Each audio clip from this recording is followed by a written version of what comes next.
Symbiotic association Set of organisms that constitute the field fauna and flora। तो देखना इसका मतलब क्या है? मतलब क्या है आपका कन्वेंशनल फार्मिंग प्रैक्टिसेस जो होती है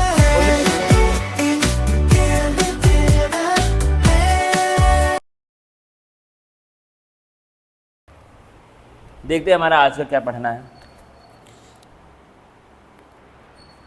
ऑन है क्या लिखा है? The more variety a landscape has the more sustainable it is. मतलब क्या है? किसी भी जमीन में किसी भी लैंडस्केप में कहीं पर भी जितने ज्यादा वैरायटी के ऑर्गेनिज्म होंगे उतना ज्यादा वो क्या होगा? सस्टेनेबल होगा, मतलब उतना बढ़िया पैदावार वहां पर होगी। ठीक है, फिर क्या लिखा देखना, the organic farmer therefore works to create a system where the insects that are sometimes called pests are not eradicated. मतलब क्या है? जो आपके फार्मर्स होते हैं जो क्या करते हैं? ऑर्गेनिक फार्मिंग करते हैं, मतलब जो केमिकल्स वगैरह को यूज नहीं करते हैं उनको हम लोग क्या बोलते हैं? Organic farmer. जो केमिकल्स का यूज बिल्कुल नहीं करते हैं वो लोग क्या क्या करते हैं? They work to create a system. वो लोग ऐसा सिस्टम बनाने का ट्राई करते हैं जहां पर क्या हो? इंसेक्ट्स जिनको हम लोग पेस्ट बोलते हैं वो कंप्लीटली वहां से खत्म ना हो। इरेडिकेटेड का मतलब क्या होता है? कंप्लीटली खत्म वहां से ना हो, कंप्लीटली फिनिश्ड। इरेडिकेट मतलब कंप्लीटली खत्म, मतलब कंप्लीटली फिनिश्ड। तो लोग एक ऐसा सिस्टम बनाने का ट्राई करते हैं जहां पे क्या हो? कंप्लीटली आपके खत्म ना हो इंसेक्ट, बल्कि क्या करें? Instead are kept at a manageable levels by a complex system of checks and balance within a living and a vibrant ecosystem. मतलब क्या है? कंप्लीटली इंसेक्ट्स वहां पर खत्म ना हो बल्कि वो लोग इतने रहे जिसको हम लोग मैनेज किया जा सके। मतलब क्या है? इंसेक्ट्स वहां से, क्योंकि क्या होता है जो इंसेक्ट होते हैं उनको हम लोग क्या बोलते हैं? पेस्ट बोलते हैं। क्या बोलते हैं? पेस्ट बोलते हैं। वो क्या होते हैं? फसल के लिए हार्मफुल होते हैं। लेकिन जो आपके ऑर्गेनिक फार्मर होते हैं वो ट्राई करते हैं कि इंसेक्ट्स को वहां से कंप्लीटली खत्म ना किया जाए बल्कि वो लोग इस लेवल पे रहे जिससे क्या हो? एक आपका चेक्स और बैलेंस मेंटेन करके रखा जा सके। मतलब वो लोग इस लेवल पे रहे जिसको हम लोग मैनेज कर सके। ठीक है, वो लोग क्या रहे? इस लेवल पे रहे, इतना रहे जिसको हम लोग मैनेज किया जा सके। अब क्या लिखा है? Contrary to the conventional farming practices which often use chemicals method to kill both useful and harmful life forms indiscriminately, this is a holistic approach that seeks to develop an understanding of the webs of interaction between myriad of organisms that constitute the field fauna and flora। देखना इसका मतलब क्या है? मतलब क्या है आपका? Conventional farming practices जो होती हैं उनमें क्या होता है? जो नॉर्मल फार्मिंग होती है उसके अंदर क्या होता है आपका? केमिकल्स का यूज करके यूजफुल और हार्मफुल दोनों ही लाइफ फॉर्म्स को मार दिया जाता है। ठीक है, बिना सोचे समझे इनडिस्क्रिमिनेटली केमिकल्स का यूज करके हार्मफुल और यूजफुल दोनों ही टाइप के लाइफ फॉर्म्स को मार देते हैं। लेकिन ये वाली जो प्रैक्टिस है जहां पर क्या है?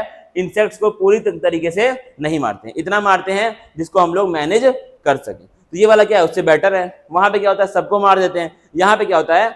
इस उतना ही मारते हैं जितना हम लोग मैनेज कर सके। समझ में आया? ये बात यहाँ पर लिखी हुई है।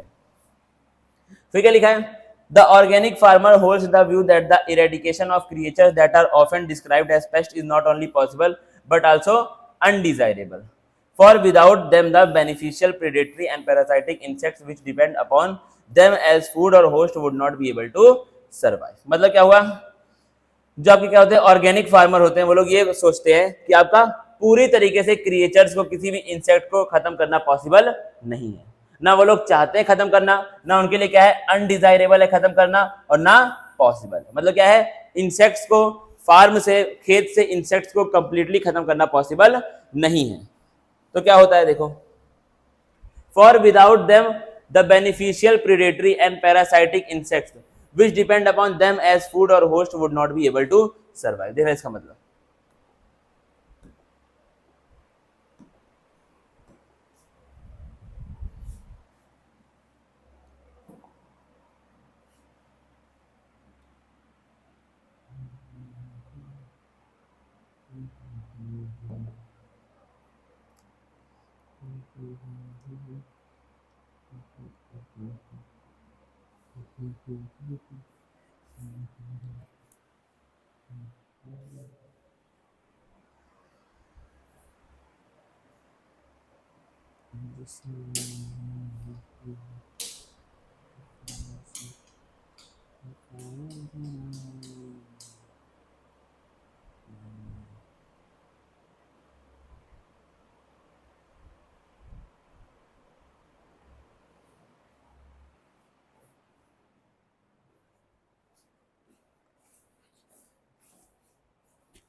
और देखो क्या है, जो आपका क्या होता है फार्म होता है, फार्म मतलब क्या होता है खेत, खेत में क्या होती है आपकी फसल होती है, ठीक है।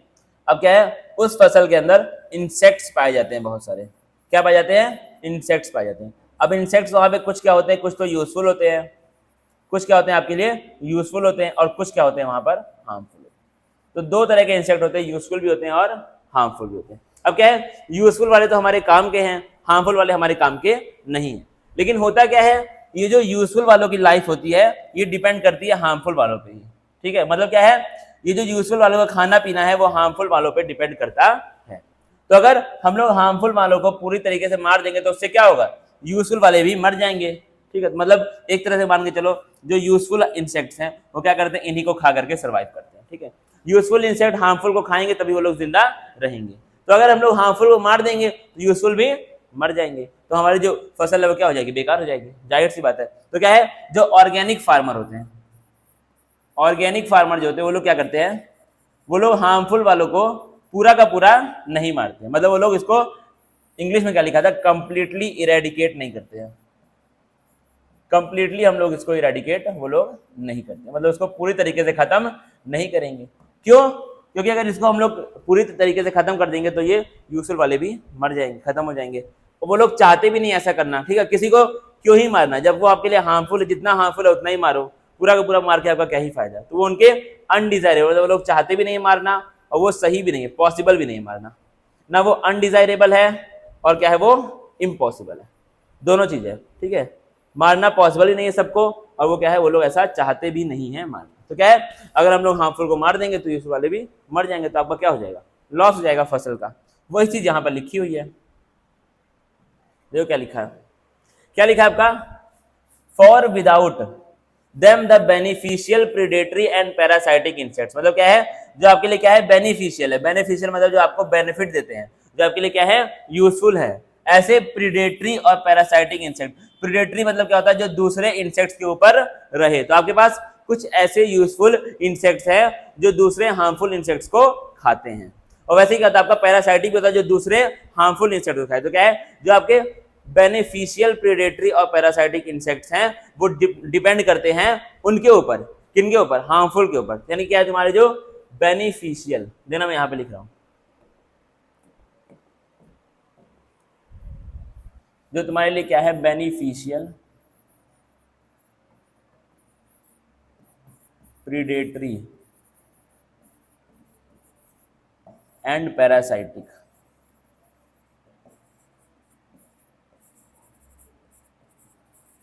जो क्या है बेनिफिशियल मतलब जो बेनिफिट देते हैं, जो यूजफुल है। प्रीडेटरी हो सकते हैं और पैरासाइटिक। प्रीडेटरी और पैरासाइटिक का मतलब क्या है, जो दूसरे इंसेक्ट्स को खाए, मतलब use other harmful insects as food, जो खाने के रूप में दूसरे हार्मफुल इंसेक्ट्स को यूज करें। तो ये क्या है आपके लिए काम के हैं, ये वाले क्या है काम के हैं। अब ये खाते हैं किसको, हार्मफुल वालों को खाते हैं, ठीक है। ये खाते हैं किसको, हार्मफुल वालों को। तो अगर तुम हार्मफुल को मार दोगे तो क्या हो जाएगा, ये भी अपने आप मर जाएंगे।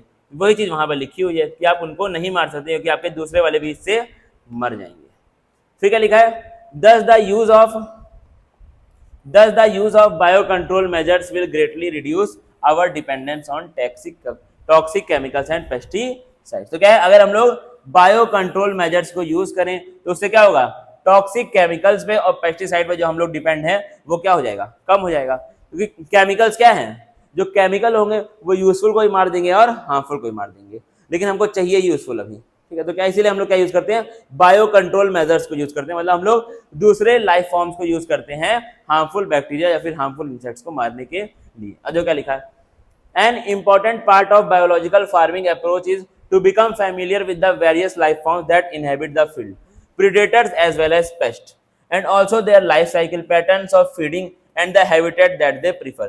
This will help develop appropriate means of biocontrol। तो क्या आपका सबसे बेस्ट तरीका क्या है बायोलॉजिकल फार्मिंग का, आप पहले तो ये पता लगा लो कि कौन कौन से लाइफ फॉर्म्स आपकी फील्ड पे, मतलब क्या है आपके खेत में कौन कौन से डिफरेंट टाइप के ऑर्गेनिज्म रहते हैं, पहले आप ये पता लगा लो। फिर आप पता लगा लो उनमें से प्रीडेटर्स के बारे में भी और पेस्ट के बारे में, मतलब यूजफुल वालों के बारे में भी और हार्मफुल वालों के बारे में भी आप पता लगा लीजिए। फिर क्या है, उनकी लाइफ साइकिल के बारे में भी आप पता लगा लीजिए, वो लोग कब खाते पीते हैं, कब मरते हैं, कितने दिन में मरते हैं।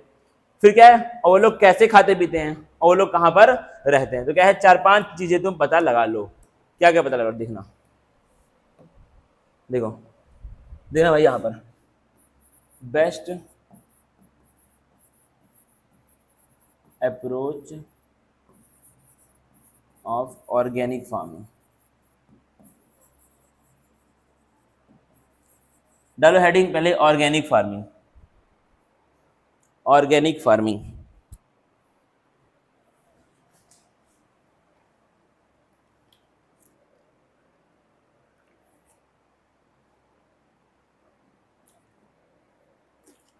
The type of farming in which, the type of farming in which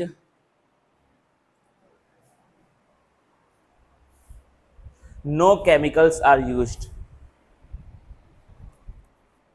मतलब ऐसी फार्मिंग जहां पर कोई भी केमिकल्स का यूज ना किया जाए, उसको हम लोग क्या बोलते हैं, ऑर्गेनिक फार्मिंग बोलते हैं। ठीक है, अब लिखो, अब ये मैं लिख रहा हूँ। ठीक है, अब क्या है, ऑर्गेनिक फार्मिंग करने का बेस्ट तरीका क्या है। अप्रोच का मतलब क्या होता है, बेस्ट तरीका क्या है ऑर्गेनिक फार्मिंग करने का। देखो क्या है, बहुत सारे स्टेप।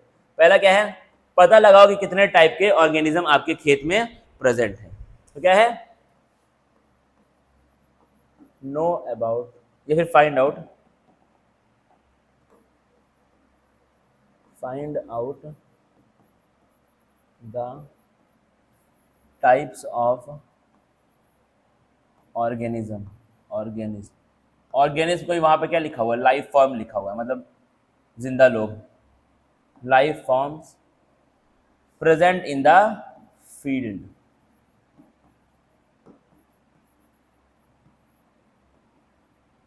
अब वो आपके दो तरह के हो सकते हैं, पेस्ट हो सकते हैं और प्रीडेटर हो सकते हैं।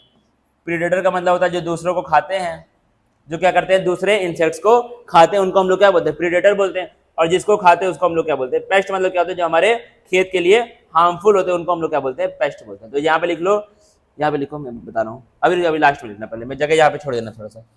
फिर क्या आपको सेकंड क्या देखना है, आपको देखना है उनके लाइफ फॉर्म के बारे में, फिर लाइफ साइकिल के बारे में, मतलब वो लोग कितना दिन जिंदा रहते हैं और कहाँ कहाँ पर रहते हैं। ठीक है, फिर आपको देखना है थर्ड, फीडिंग हैबिट, मतलब वो लोग कैसे खाना खाते हैं और क्या चीज खाने में खाते हैं, किसको खाते हैं, क्या खाते हैं। ठीक है, तीसरा क्या आपको चेक करना है, फीडिंग हैबिट। ठीक है, फिर आपको चौथा क्या चेक करना है, उनका हैबिटेट चेक करना है, मतलब वो लोग कहाँ पर रहते हैं, खेत के अंदर वो लोग कहाँ पे रह रहे हैं। ठीक है, इतना चीजें अगर आप चेक कर लोगे तो आप जान जाओगे कि कौन सा आपके खेत में कौन कौन से ऑर्गेनिज्म प्रेजेंट है, कैसे वो लोग खाते पीते, वो लोग क्या है।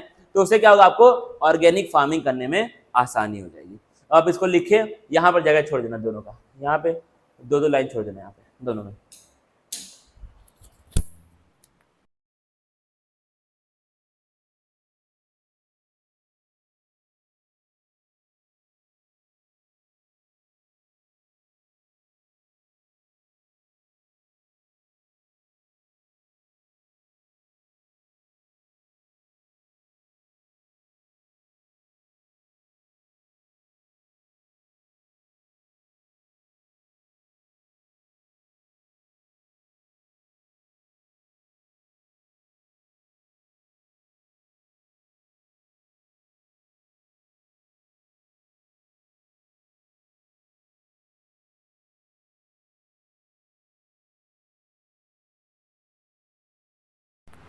नहीं, सत्यम कैसे 12 बजे तक।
इन के बारे में, प्रेडेटर के बारे में लिखो।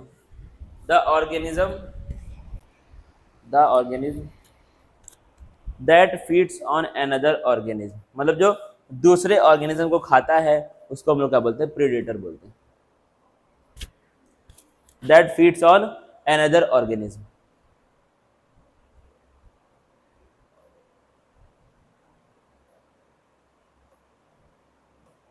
फिर लिखो पेस्ट के बारे में। द हार्मफुल इंसेक्ट्स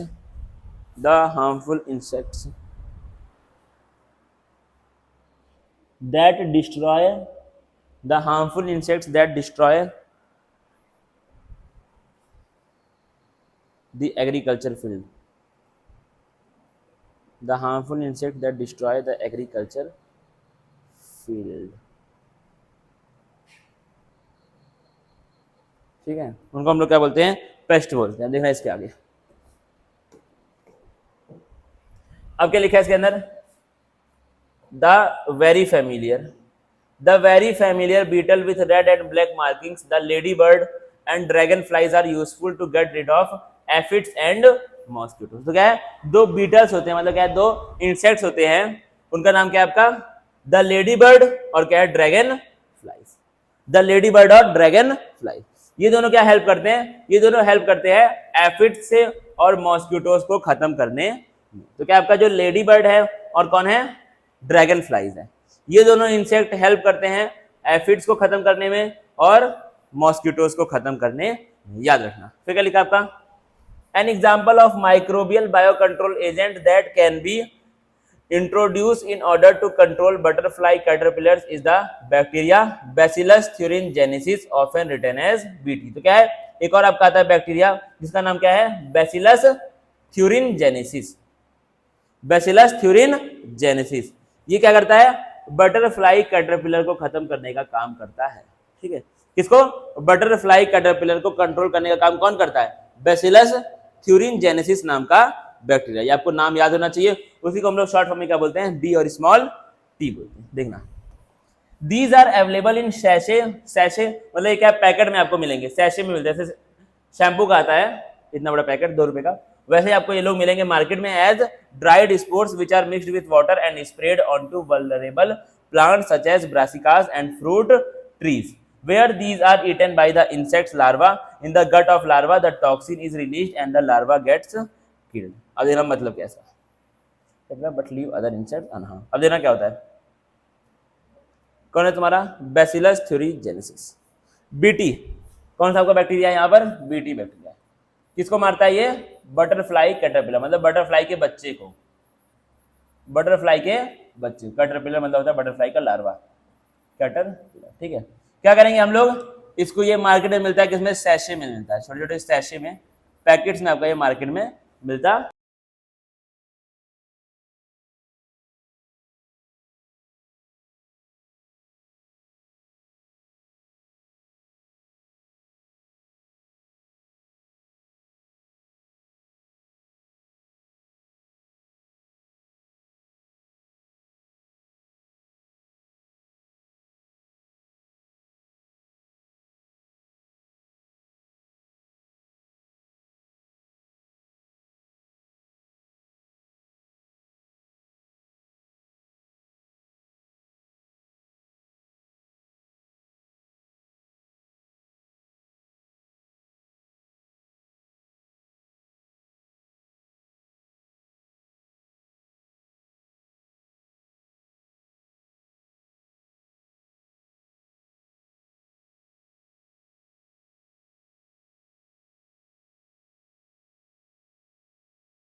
तो ये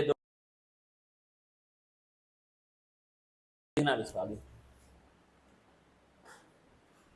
क्या लिखा है, because of this, because of the development of methods of genetic engineering in the last decades or so, the scientists have introduced Bacillus thuringiensis toxic genes into plants. Such plants are resistant to attack by insects. Pest BT cotton is one such example which is being cultivated in some states of our country. You will learn more about this in chapter 10. अब क्या है, genetic engineering जो है वो हमारे science में अब आ चुकी है। उससे क्या हो रहा है, जो आपका बैसिलस थ्यूरिन जेनेसिस के अंदर जीन थी, जो कैसी बैसिलस थ्यूरिन जेनेसिस के अंदर जो जीन थी, उस जीन को कहां पर डाल दिया, सीधा प्लांट के अंदर ही डाल दिया। क्या कर दिया उसको, सीधा प्लांट के अंदर ही डाल दिया। मतलब क्या है, नॉर्मली हम लोग क्या कर रहे थे, लेकर के आ रहे थे इसको मार्केट से, ठीक करके लेके इसको आ रहे थे मार्केट से, फिर डाल रहे थे प्लांट के अंदर, ठीक है। अब क्या है, अब ये क्या कर रहा है, बटरफ्लाई कैटरपिलर को मार रहा है। इसका मतलब क्या होगी, इसके अंदर क्या बन रहे हैं, केमिकल बन रहे हैं, जिस केमिकल से वो कैटरपिलर जब उसको खा रहा है तो मर जा रहा है, ठीक है। तो क्या है, जब इसके अंदर बन रहे हैं केमिकल्स बीटी के अंदर, तो यानी कि इसके पास क्या होगी, उस केमिकल को बनाने की जीन होगी। क्या होगी इसके पास, उस केमिकल को बनाने की जीन होगी। क्या किया उसने, जेनेटिक इंजीनियरिंग के हेल्प से इस वाले जीन को डायरेक्ट कहां डाल दिया, इस वाले प्लांट में डाल दिया। तो अब क्या होगा, ये प्लांट इस बटरफ्लाई कैटरपिलर से कभी भी अफेक्ट होगा ही नहीं, ठीक है। तो ये क्या किया उन्होंने, जेनेटिक इंजीनियरिंग के हेल्प से काम करके दिखाया। अब क्या लिखा है, अब biological control being developed for use in the treatment of plant disease is the fungus Trichoderma. Trichoderma species are free living fungi that are very common in the root ecosystem. They are effective biocontrol agents of several plant pathogens. तो क्या है आपका, एक और biological control being होता है use किसमें, treatment में प्लांट डिजीज के, जो आपका क्या है, फंगस ट्राइकोडर्मा। तो क्या है, एक ट्राइकोडर्मा नाम का फंगस यूज होता है किसके लिए, प्लांट डिजीज के ट्रीटमेंट में, ठीक है। क्या है, एक ट्राइकोडर्मा नाम का फंगस यूज होता है किसके लिए, प्लांट डिजीज में ट्रीटमेंट के लिए। ट्राइकोडर्मा स्पीसीज क्या होते हैं, लोग फ्री लिविंग होते हैं, बहुत कॉमन होते हैं यहाँ पे, कहाँ पर, रूट्स में क्या होते हैं, बहुत ही लोग कॉमन होते हैं। कहाँ पे लोग पाए जाते हैं, रूट में पाए जाते हैं। They are very effective bio control agents of several plant pathogen, ठीक है। ये बार बार बंद हो जा रहा है तो मैं समझ नहीं पा रहा हूँ, ठीक।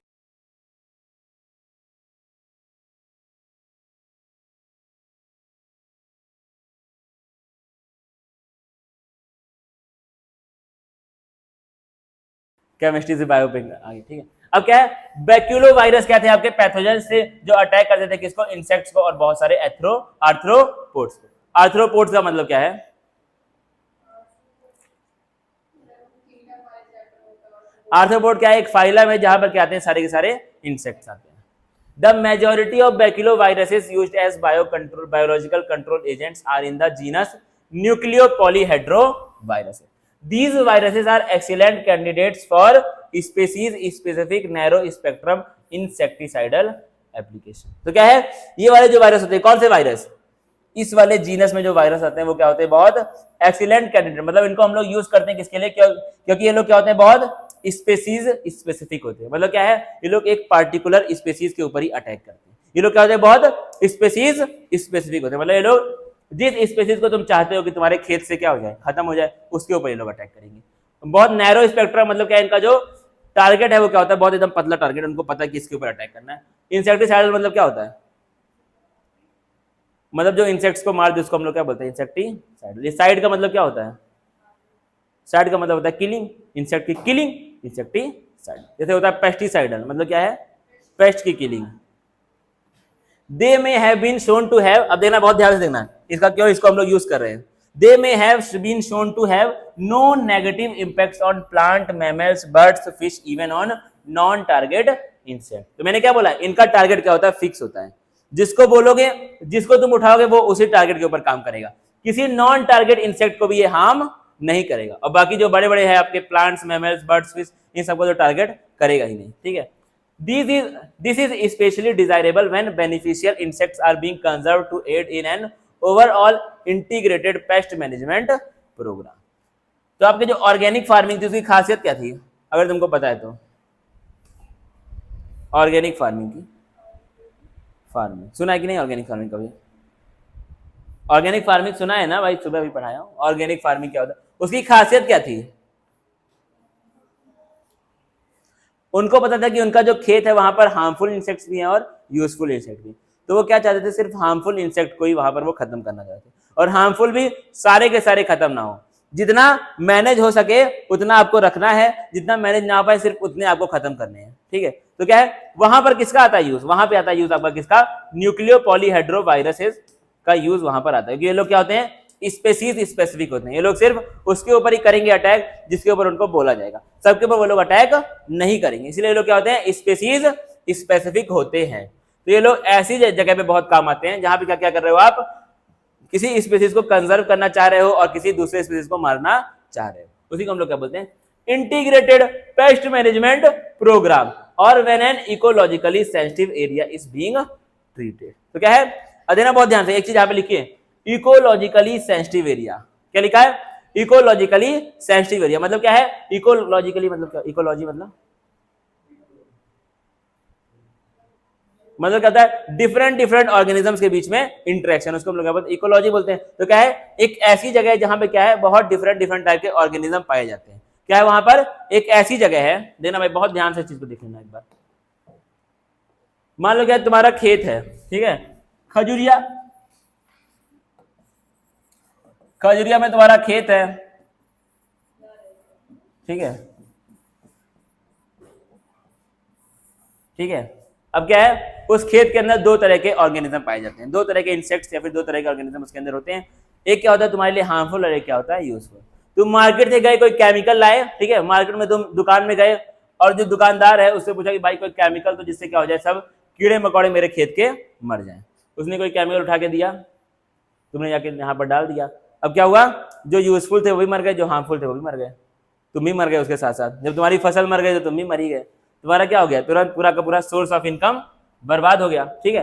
अब यहाँ पे किसका आता है यूज, न्यूक्लियो पॉलीहेड्रोवायरस फैमिली जीनस के मेंबर्स का। ये कि वो लोग क्या होते हैं, स्पेसीज स्पेसिफिक होते हैं। वो लोग सिर्फ उसको मारेंगे जिसको मारने की जरूरत है, वो लोग सबको नहीं मारेंगे। तो क्या है, ऐसे एरिया जो क्या है इकोलॉजिकली सेंसिटिव है, ऐसे जगह जो क्या है इकोलॉजिकली सेंसिटिव है, जहां पर बहुत डिफरेंट डिफरेंट टाइप के स्पीसीज पाए जाते हैं। यहाँ देखो भाई सामने बहुत इंपॉर्टेंट चीज है, ऐसे एरिया जो क्या है बहुत इकोलॉजिकली सेंसिटिव है, जहां पे बहुत डिफरेंट डिफरेंट टाइप के स्पीसीज पाए जाते हैं, वहां पर क्या आता है यूज, न्यूक्लियो पॉलीहेड्रोवायरस जीनस के मेंबर्स का यूज आता है। क्योंकि वो लोग क्या होते हैं, स्पीसीज स्पेसिफिक होते हैं, हर एक स्पीसीज को वो लोग वहां से नहीं मारेंगे। सिंपल बात है भाई, कठिन थोड़ी इसमें कुछ है, कहानी चलेगी इसमें। अब क्या था तुम्हारा, microbes as bio fertiliser. With our present day life styles, environmental pollution is a major cause of concern। तो क्या है, हमारा जो प्रेजेंट डे लाइफ स्टाइल है उसके हिसाब से क्या आपका इन्वायरमेंटल पॉल्यूशन जो हो रहा है वो क्या है, हमारे लिए बहुत चिंता का विषय है। The use of chemical fertilisers to meet the ever increasing demand of agriculture produce has contributed significantly of this pollution to this pollution. क्या है आपका, जो हम लोग केमिकल फर्टिलाइजर्स को यूज कर रहे हैं उससे क्या हो रहा है, पॉल्यूशन आपकी बहुत ज्यादा हो रही है। अब केमिकल फर्टिलाइजर को हम लोग क्यों यूज कर रहे हैं, क्योंकि क्या है, पॉल्यूशन पॉपुलेशन क्या हो रही है, लगातार बढ़ रही है। पॉपुलेशन को रोकने वाला कोई है नहीं, पॉपुलेशन लोग बढ़ा ही रहे हैं।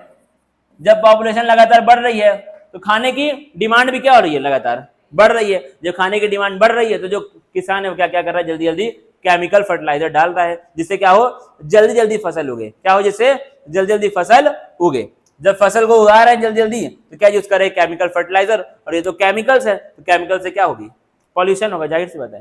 केमिकल यूज करोगे तो क्या होगा, जो खाएगा उसके लिए भी हार्मफुल और जो वहां पर आसपास मौजूद है उसके लिए भी हार्मफुल है।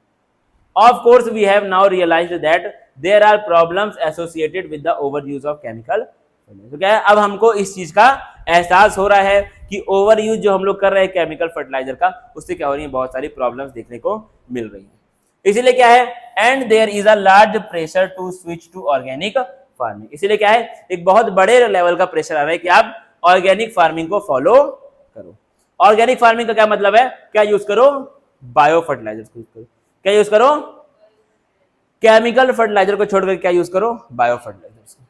Bio fertilisers are the organism that enrich the nutrient quality of soil. क्या है, बायो फर्टिलाइजर ऐसे ऑर्गेनिज्म है जो क्या करते हैं, सॉइल की क्वालिटी को खराब नहीं करते हैं, सॉइल की क्वालिटी को और बेहतरीन बनाते हैं। लेकिन केमिकल फर्टिलाइजर क्या कर रहे थे, सॉइल की क्वालिटी को खराब कर दे रहे थे, ठीक है। जबकि मिट्टी क्या थी, उपजाऊ थी, उसको वो खराब कर दे रहे थे। लेकिन बायो क्या करेंगे, उसको खराब नहीं होने देंगे। The main source of bio fertilisers are bacteria, fungi and cyano.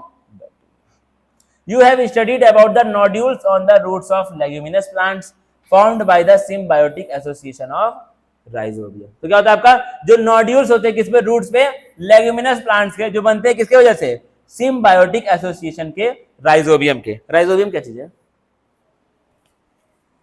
Rhizobium कौन है, किसान का नाम है क्या?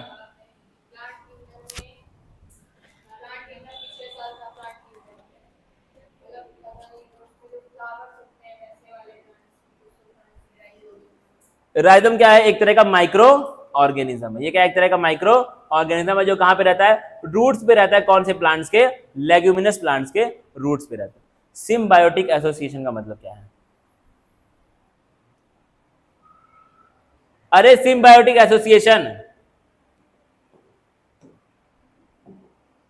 ठीक है। अब क्या मान के चलो एग्जांपल अगर हम लोग इसमें लें,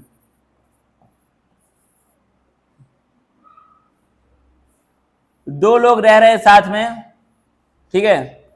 मान लो हम लोग एग्जांपल लेंगे हल्का सा, ठीक है, ठीक है। हम एग्जांपल लेंगे मैरिड कपल्स का, किसका, मैरिड कपल्स, ठीक है। अब इसमें आप लोग उस तरह से नहीं करना है, ठीक है। तो क्या है, मैरिड अगर होगी कपल तो एक आपका क्या होगी, वाइफ होगी, और एक क्या होगा साथ में, हस्बैंड होगा, ठीक है। अब एग्जाम्पल के तौर पर ले रहे हैं, ठीक है।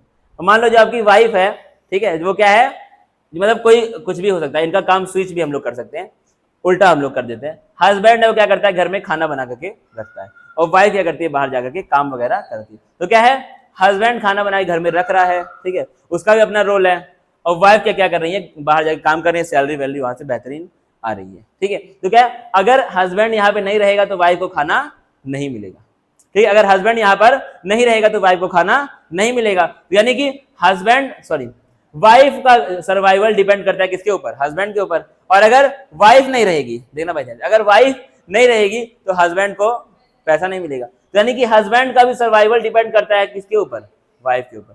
तो अगर वाइफ नहीं है तो हस्बैंड नहीं है, हस्बैंड नहीं है तो दोनों को रहना पड़ेगा। और वैसे अगर क्या आता है, लेग्यूमिनस प्लांट के केस में आता है। लेग्यूमिनस प्लांट क्या होते हैं, एक तरह के प्लांट्स होते हैं, मान चलो ये क्या कोई आपका प्लांट है, ऐसे ही सेम टू सेम केस है किसमें, लेग्यूमिनस प्लांट। ये क्या है, तुम्हारा मान के चलो कोई भी प्लांट है, और प्लांट्स के अंदर क्या होते हैं, रूट्स होते हैं, क्या होते हैं, रूट्स होते हैं। इन्हीं रूट्स में कौन रहता है, राइजोबियम नाम का बैक्टीरिया रहता है। कौन रहता है, राइजोबियम नाम का बैक्टीरिया रहता है, ठीक है। अब क्या है, प्लांट को चाहिए क्या, नाइट्रोजन, क्या चाहिए, नाइट्रोजन चाहिए। लेकिन जो एटमॉस्फेयर में नाइट्रोजन होती है वो किस फॉर्म में होती है, N2 के फॉर्म में होती है। किस फॉर्म में होती है, N2 के फॉर्म में। लेकिन प्लांट को जो नाइट्रोजन चाहिए वो किसके फॉर्म में चाहिए, नाइट्रेट आयन के फॉर्म में चाहिए। किसमें चाहिए, NO3 माइनस के फॉर्म में। प्लांट को जो नाइट्रोजन चाहिए वो NO3 माइनस के फॉर्म में चाहिए, लेकिन एटमॉस्फेयर में जो ऑक्सीजन है वो किसके फॉर्म में है, N2 के फॉर्म में है। तो ये जो राइजोबियम है, जो बैक्टीरिया है, क्या करता है, ये एटमॉस्फेरिक नाइट्रोजन को चेंज करता है किसमें, नाइट्रेट आयन, जिसको कि प्लांट यूज कर सके अपने मेटाबॉलिज्म के लिए, ठीक है। तो ये क्या क्या कर रहा है, एक तरह से प्लांट का फायदा कर रहा है। और प्लांट क्या कर रहा है, इसको रहने के लिए जगह दे रहा है। क्या कर रहा है, प्लांट इसको रहने के लिए जगह दे रहा है। और वो क्या कर रहा है, प्लांट के लिए नाइट्रोजन फिक्स करके दे रहा है। इसी को हम लोग क्या बोलते हैं, इसी को हम लोग प्यार से क्या बोलते हैं, नाइट्रोजन फिक्सेशन बोलते हैं। क्या बोलते हैं, नाइट्रोजन फिक्सेशन बोलते हैं। इसलिए क्या लिखा था वहां पे, इसी को हम लोग क्या बोलेंगे, सिम्बायोटिक एसोसिएशन। मतलब वो तुम्हारा कुछ फायदा करे और ये उसका, और तुम उसका कुछ फायदा। अगर हस्बैंड नहीं है तो वाइफ भी जिंदा, ठीक है। तो इसी तरह यहां पर वही चीज हो रही है। अगर ये वाला बैक्टीरिया नहीं होगा तो ये प्लांट भी आपका जिंदा नहीं रह पाएगा, क्योंकि उसको माइकोराइजा, हाँ हाँ, वैसे वहां पर वही होता है। तो क्या है आपका, अगर ये छोटा सा बैक्टीरिया यहाँ पर नहीं रहेगा तो ये प्लांट के लिए क्या हो जाएगी, मुश्किलात हो जाएगी। और अगर ये प्लांट नहीं रहेगा तो राइजोबियम को रहने की जगह नहीं। उसी को हम लोग क्या बोलते हैं, सिम्बायोटिक एसोसिएशन बोलते हैं। अब देखना आगे और क्या लिखा हुआ है, दीज बैक्टीरिया, देखना वही चीज लिखिए, these bacteria fix atmospheric nitrogen into organic forms which is used by the plants as nutrient. तो क्या है, ये बैक्टीरिया एटमॉस्फेरिक नाइट्रोजन को चेंज करते हैं किसमें, ऑर्गेनिक फॉर्म में। ऑर्गेनिक मतलब नाइट्रेट वाली फॉर्म में, जो प्लांट यूज करता है किसके रूप में, न्यूट्रिशन के रूप में। न्यूट्रिशन मतलब क्या होता है, खाना पीना।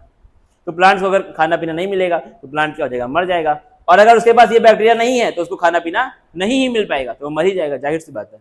अब क्या लिखा है, other bacteria can fix atmospheric nitrogen while free living in the soil, examples azospirillum and azotobacter. ठीक है, तो क्या है, बहुत सारे ऐसे भी बैक्टीरिया है जो फ्री लिविंग फॉर्म में भी आपका नाइट्रोजन को फिक्स कर सकते हैं।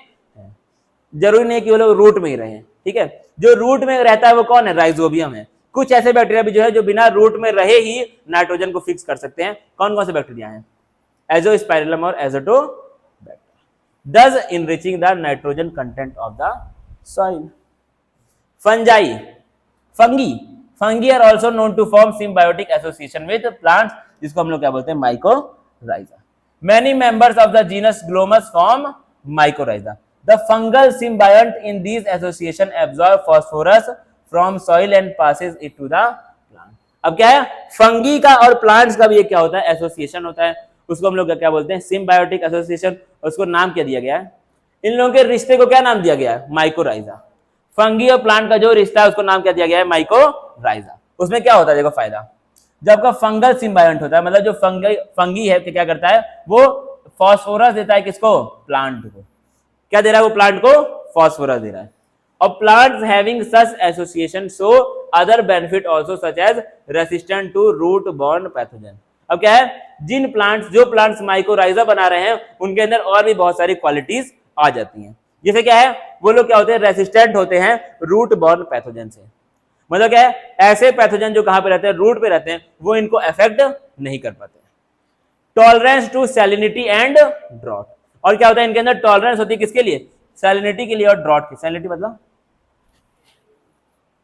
नमक बहुत ज्यादा होने को हम लोग क्या बोलते हैं, सैलिनिटी बोलते हैं। और ड्रॉट मतलब क्या है, सूखा पड़ गया। अगर सूखा भी पड़ गया तो भी बहुत ज्यादा फर्क इन प्लांट्स को नहीं पड़ता है। And on overall increase in plant growth. और इससे क्या होता है, प्लांट में भी बहुत बेहतरीन लेवल पे ग्रोथ होती है। And development, can you tell what advantage the fungus derives from their association. क्या है, अब बोला है इसको प्लांट को तो बहुत सारा फायदा हो रहा है फंगाई के, मतलब फंगाई बोलते फंगी से। ठीक है, फंगी से क्या हो रहा है, इस प्लांट को बहुत ज्यादा। मैं पहले क्योंकि फंजाई बोलता था, फिर मुझे लोगों ने बताया कि फंगी होता है, तो मैं फिर स्विच हो रहा है। ठीक है, तो फंगी होता है ना, लेकिन फंगी होता है, मैंने सर्च किया था, तमाम लोगों ने मुझसे बोला कि क्या हो, मैं पहले फंजाई बोलता था, लेकिन फिर जब हमने बहुत ज़्यादा रिसर्च की तो उसको फंगी बोला जाता है। ठीक है, जो भी है, बाकी ऊपर वाला मालिक है। कैन यू टेल, अब क्या है, फंगी से प्लांट को बहुत सारा फायदा हमने पढ़ा है। अब इसने पूछा है फंगी को क्या फायदा होता है प्लांट से, फंगी को क्या फायदा होता है प्लांट से। क्या करता है, जो फंगी होता है वो कैसा होता है, अगर तुमको पता है तो फंगी क्या होता है, हेट्रोट्रॉपिक होता है। क्या होता है, हेट्रोट्रॉपिक, मतलब अपना खाना खुद से नहीं बना सकता है, नहीं बना सकता अपना खाना खुद से। तो जो प्लांट खाना बनाएगा वही थोड़ा बहुत अपना फंगी भी ले लेगा, उसका भी काम चल जाएगा। ठीक है, प्लांट को ही वो दे रहा है फायदा, प्लांट उसको भी दे रहा है फायदा, दोनों का अपना घर चल रहा है।